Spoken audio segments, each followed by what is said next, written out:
SA505 नाम बोलो पहले। यहाँ पे नहीं है पर रिलायबिलिटी के 5 कंडीशन है, इस ऐसे में 3 दिए वाले। पहला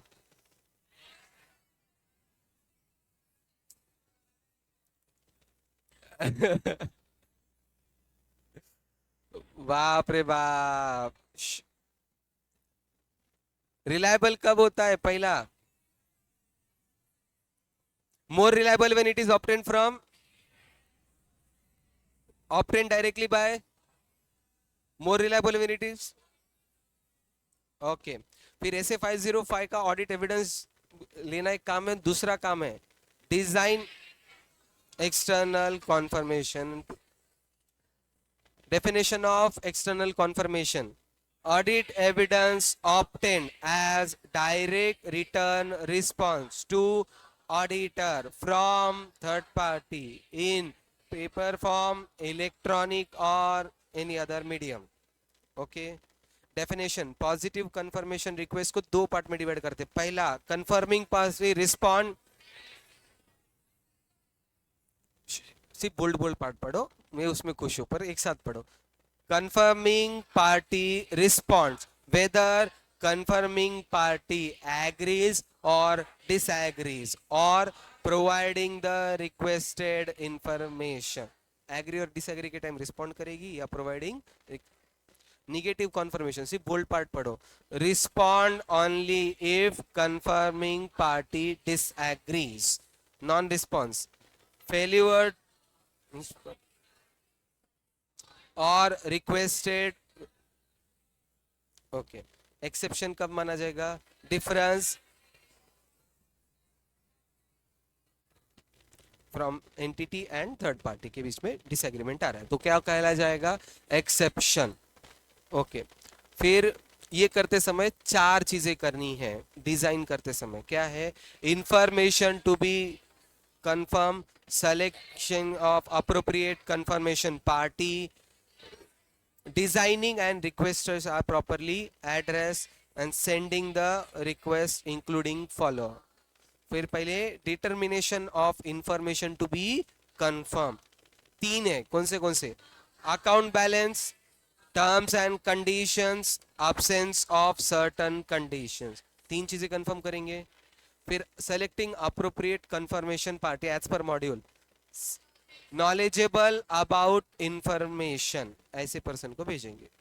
फिर डिजाइनिंग कॉन्फर्मेशन, ये चार पार्ट में का ये थर्ड पॉइंट है, इसके अंदर चार पार्ट है। पहला, डिजाइनिंग ऑफ कॉन्फर्मेशन रिक्वेस्ट, इसकी वजह से दो चीजें अफेक्ट होती है। Response rate, reliability.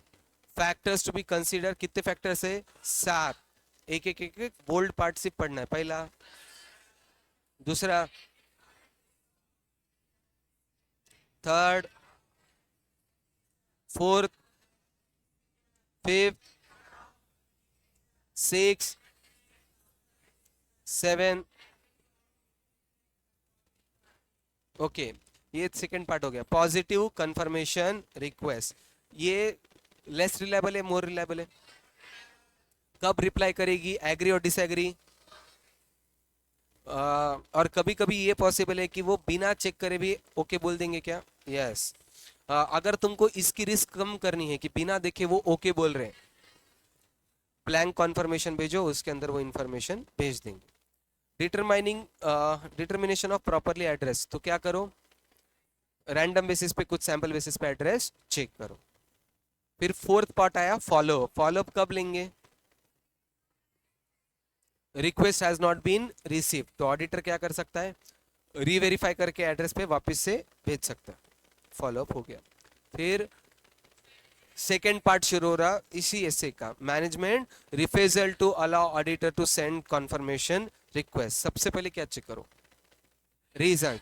आराम से, इधर रुकना नहीं है। रीजंस, दो रीजंस है जहां पे मैं अलाउ कर सकता हूं, लीगल या फिर निगोशिएशन। ऐसे टाइम पे मैं अलाउ कर सकता हूं अगर रीजन सेटिस्फैक्टरी, रीजनेबल लगे। ओके, तो क्या क्या चेक करो? अल्टरनेटिव ऑडिट प्रोसीजर, इधर ही रुको। अल्टरनेटिव ऑडिट प्रोसीजर के एग्जांपल्स दो दिए वाले हैं, डेटर्स एंड क्रेडिटर्स। डेटर के केस में कैसे चेक करना? बाद में पेमेंट आना चाहिए, इन्वेंट्री जाते हुए दिखनी चाहिए। क्रेडिटर के केस में GRN पेमेंट होते हुए दिखना चाहिए। ये अल्टरनेट ऑडिट प्रोसीजर है। अल्टरनेट ऑडिट प्रोसीजर यहाँ पे बाकी जगह रहना जरूरी, अगर है तो ओके, नहीं है तो दो चीज है, कम्युनिकेशन एज पर ऐसे 260, मॉडिफायर कैन ऐसे 705। Okay,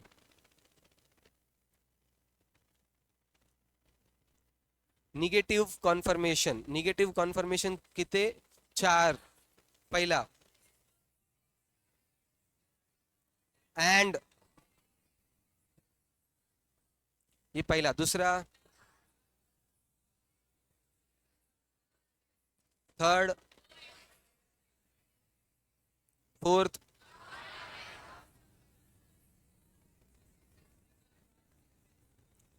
okay. ये 4 कंडीशंस में risk of material treatment is low and internal control strong है। दूसरा लार्ज नंबर होमोजीनियस है। तीसरा low exception rate and fourth not aware of circumstances to disagree such request. तो ऐसे 4 cases में निगेटिव कॉन्फर्मेशन भेज सकते। फेलियर टू रिसीव रिस्पॉन्स, इसकी मतलब ये नहीं होता कि वेरिफिकेशन ऑफ एक्यूरेसी, क्योंकि वो चुप बैठ सकता है। दूसरा less perceive and audit evidence. Third का मैंने एक सेंटेंस बना के दिया है, बोलो। Confirming party, okay. Next, evaluation of audit evidences obtained. तो 4 ही आंसर है, ऑल ओके ये वगैरह नहीं बोलने का है। क्या बोलने का है? जो बोल्ड पार्ट है, इंडिकेटिंग एग्रीमेंट और प्रोवाइडिंग इंफॉर्मेशन विदाउट एक्सेप्शन। दूसरा अनरिलायबल। तीसरा non response. Fourth indicating an exception.